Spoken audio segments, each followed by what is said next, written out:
comme je vous l'ai dit, Whitney subissait également la programmation MK Ultra. Et après son divorce en 2007, elle a eu par la suite une liaison secrète avec un certain Ray J, le frère de Brandy. Je ne sais pas si vous le connaissez, peut-être, peut-être pas. Mais ce qu'il faut savoir, c'est que Ray J fait également partie de ces fameux gestionnaires de l'industrie musicale.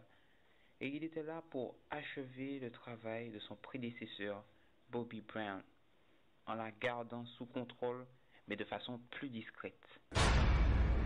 Il y a beaucoup de choses à dire au sujet de Ray J et Whitney, mais étant donné que je synthétise un maximum d'informations, nous allons directement passer aux Grammy Awards 2011 pour vraiment s'apercevoir que la mort de Whitney était bel et bien programmée.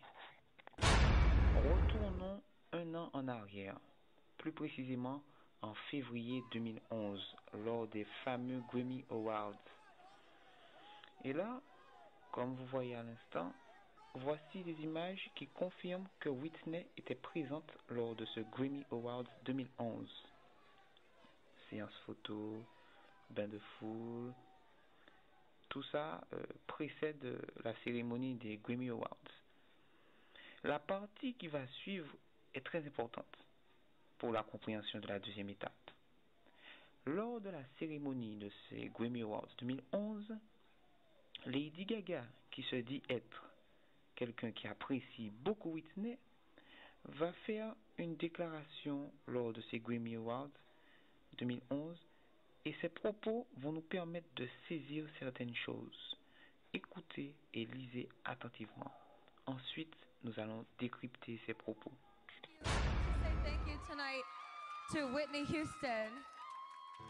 I wanted to thank Whitney because when I wrote Born This Way, I imagined she was singing it because I wasn't secure enough in myself to imagine I was a superstar. So Whitney, I imagined you were singing Born This Way when I wrote it. Thank you.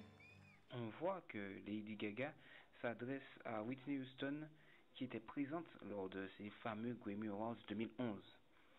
Et à première vue, ces propos peuvent paraître anodins et semblent faire honneur à Whitney.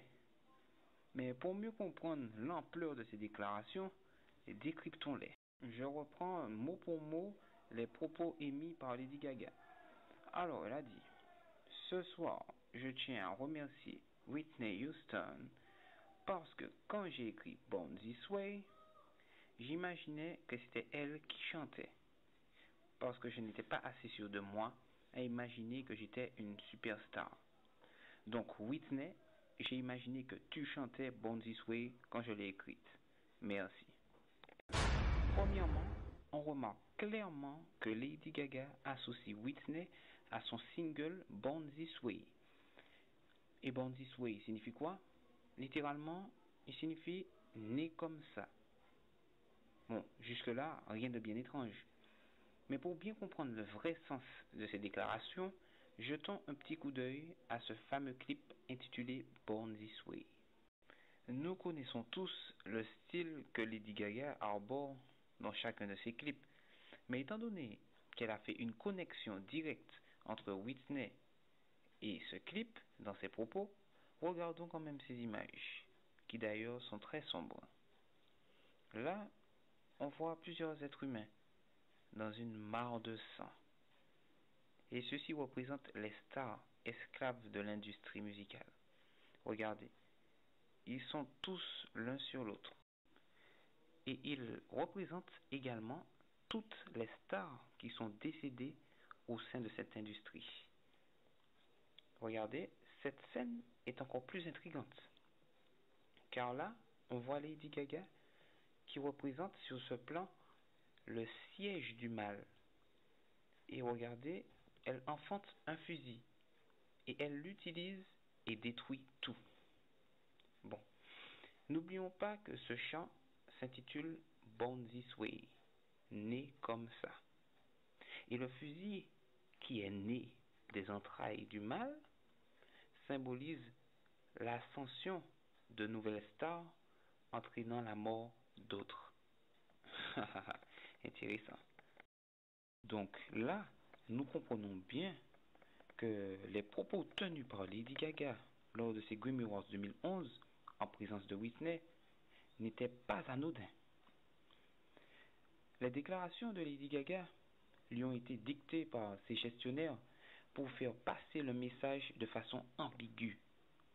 Donc, elle associe Whitney au single tout en lui faisant honneur. Donc, ça crée une certaine confusion, mais le message passe. Mais quand on comprend la symbolique de toutes ces mascarades, tout devient plus clair. Pour comprendre la symbolique de toutes ces mascarades, il y a des paramètres à prendre en compte, car ils sont très importants. Et ils prouvent que rien n'est fait au hasard dans cette satanée industrie. Le single Born This Way, qui signifie né comme ça, comme nous l'avons vu précédemment, est sorti précisément le 11 février 2011. Vous pouvez vérifier, je vous le certifie, il est sorti le 11 février 2011. Et Whitney meurt le 11 février 2012, un an, jour pour jour, après la sortie de ce single ultra morbide. Suspect tout ça. Et nous avons tous également remarqué que Whitney décède à la veille des Grammy Awards 2012. Ces Grammy Awards tombaient juste à point pour faire une gigantesque cérémonie hautement symbolique, entre guillemets, en l'honneur de la diva. Ces Grammy Awards 2012 étaient une sorte de méga rituel occulte. Les tenues et leur symbolique ont eu toute leur importance durant cette fameuse cérémonie. Regardez ces scènes qui, à mon sens, sont très troublantes et inquiétantes, ce qui prouve que le mal règne en maître au sein de cette industrie. Whitney a été victime d'un blood sacrifice, un sacrifice de sang, comme beaucoup d'autres célébrités de l'industrie musicale d'ailleurs, entre autres Michael Jackson, Amy Winehouse, Hadia, bref. Whitney n'est ni la première ni la dernière à être victime de cette pratique ô combien populaire au sein de cette industrie, mais également dans d'autres facettes de l'industrie du divertissement. Pour couronner le tout, faisons un petit tour du côté du mentor de Whitney Houston, Clive Davis, celui qui l'a recruté. Et je vous ai parlé de lui brièvement au début de la vidéo. Et cet homme est tout simplement le directeur de l'industrie et est l'un des nombreux agents de Satan dans ce fameux plan mondialiste, mais à travers la musique et cette technique sombre de persuasion. Nous allons discuter de cette technique sombre de persuasion dans une autre vidéo.